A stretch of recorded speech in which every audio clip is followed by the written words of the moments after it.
M Sunil Guleria और आज इस वीडियो में हम सीखेंगे कि पाइथन में हम क्लास कैसे बना सकते हैं। तो उसके लिए आप VS कोड यूज़ कर सकते हैं और आपका जो फोल्डर है उसमें जाके आप एक न्यू फाइल क्रिएट करें और उसका नाम आप रख सकते हैं python-class.py और ये आपकी फाइल बन जाएगी। आप यहाँ पर अगर कमेंट लगाना चाहते हैं तो आप कमेंट लगाएं, that is what creating Python class.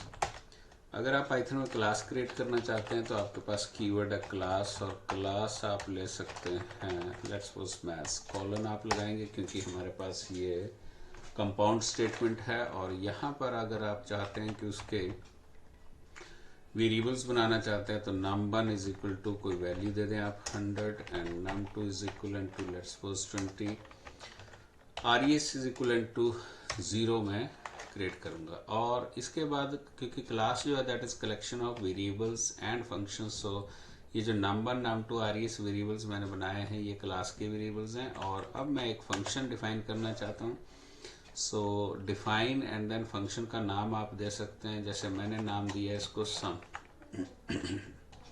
Colon.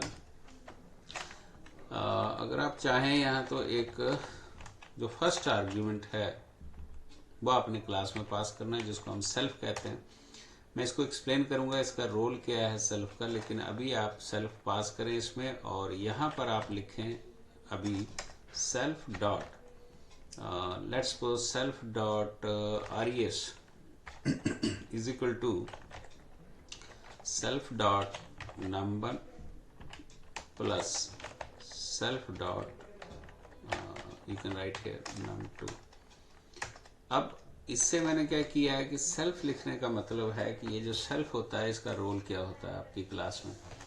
तो जो भी आप मेथड फंक्शन आप क्लास में बनाते हैं, क्योंकि क्लास जो है collection of functions as well as variables होता है हमारे पास, तो यहाँ ये जो सेल्फ होता है ये होता है object of the current class, object of the current class.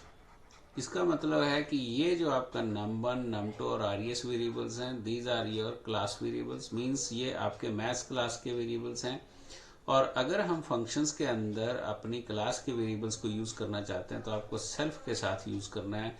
अगर आप किसी और प्रोग्रामिंग लैंग्वेज को सीख के आए हैं, अगर C++ वगैरह, तो उसमें हमारे पास दिस होता है, C++ हो जावा हो, सो दिस जो होता है that is the reference to the current object. उसी तरह से यहाँ सेल्फ जो है फर्स्ट आर्ग्यूमेंट होना चाहिए आपके फंक्शन में और वो आपकी क्लास का रेफरेंस होता है। तो सेल्फ के साथ जो वेरिएबल का नाम लिखते हैं इट मीन्स वो आपका एक ग्लोबल वेरिएबल होता है और वो क्लास का वेरिएबल होता है, इसलिए हमें यहाँ सेल्फ यूज करना पड़ता है।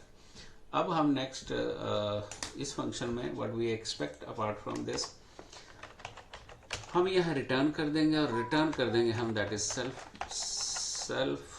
Dot res, that's it. Now this is one method defined. एक और फंक्शन बनाए आप, उसका नाम हम सब्ट्रैक्ट रख सकते हैं, नेचुरली उसमें भी हमें सेल्फ पास करना पड़ेगा और कॉलन लगाएं आप। और इसमें भी आपने सेल्फ के ही, क्योंकि सेल्फ डॉट res में हम स्टोर करना चाहते हैं तो आपने लिखा self and self dot num1 minus आप कर सकते हैं सेल्फ डॉट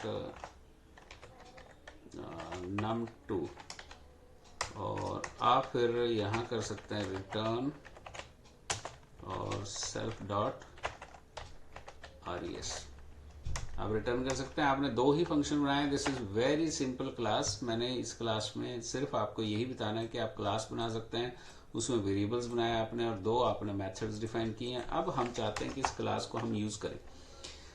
आप जानते हैं कि पाइथन में इंडेंटेशन का ही सबसे बड़ा मेन रोल है। अब मैं यहाँ पर क्या करने जा रहा हूँ, creating object of the class maths. So maths का ऑब्जेक्ट बनाना है तो हम पाइथन में क्या करते हैं, पाइथन में एक रेफरेंस वेरिएबल बनता है, तो आप यहाँ पर ले लें empty इज इक्वल टू और यहाँ हम क्लास का नाम लिख सकते हैं empty is equal to what, that is let's suppose maths, कुछ ऐसा कर सकते हैं। अब होता क्या है कि इसमें मैथ्स का, यहाँ से मैथ्स का ऑब्जेक्ट बनेगा और उसका रेफरेंस जो एम्प्टी में आ जाएगा। और यहाँ अगर आप चाहते हैं तो यहाँ एम्प्टी डॉट करके आप सम को कॉल करें और सम जो है वो रिटर्न कर रहा है। अगर रिटर्न कर रहा है तो या तो आप एक वेरिएबल ले लें यहाँ ans is equal to empty sum, और फिर आप यहाँ लिखें print that is what the value of ans is, और आप यहाँ कॉमा करके ans को प्रिंट कर सकते हैं। और बाद में ans is equal to second method we have to call that is subtract, और हम सब्ट्रैक्ट को कॉल करेंगे। वैल्यूज अभी डिफ़ॉल्ट ही यूज़ हो रही हैं और उसके बाद आप प्रिंट कर सकते हैं। और value of ans now is, आप कॉमा करके ans लिख सकते हैं। तो इससे होगा क्या कि अगर आप इसकी एक्सप्लेनेशन लेते हैं तो यहाँ पर हमारे पास क्या है, यहाँ हम ऑब्जेक्ट बना रहे हैं क्योंकि ये मैथ्स है। यहाँ ये तरीका है इसमें ऑब्जेक्ट बनाने का, उसका रेफरेंस एम्प्टी में आ जाएगा, तो एम्प्टी एक रेफरेंस वेरिएबल बन गया। और फिर हमने एम्प्टी डॉट सम को कॉल किया। सम जब कॉल होगा रिटर्न करेगा, कोई ans में स्टोर होगा, ans को यहाँ फर्स्ट टाइम प्रिंट करेगा तो उसका सम आ जाएगा। सब्ट्रैक्शन वाला सब्ट्रैक्ट करेगा और फिर उसका जो रिटर्न है वो ans में स्टोर करेगा और यहाँ पर ans प्रिंट हो जाएगा। अब हम चाहते हैं कि इसकी हम आउटकम देखें कि आउटकम हमारी स्क्रीन के ऊपर क्या आ सकती है। So we'll right click run code. अगर आप यहाँ नोटिस करें ये आपके पास आउटकम आया है, the value of ans is 120 and the value of ans now is 80। तो सब्ट्रैक्शन एंड आपकी जो सम है दोनों आपके डिस्प्ले हो गए हैं। इस तरह से हमने एक सिंपल क्लास बनाई है। इसके साथ और भी बहुत कुछ है that we will discuss in the next coming concern videos. So thank you very much to watch me.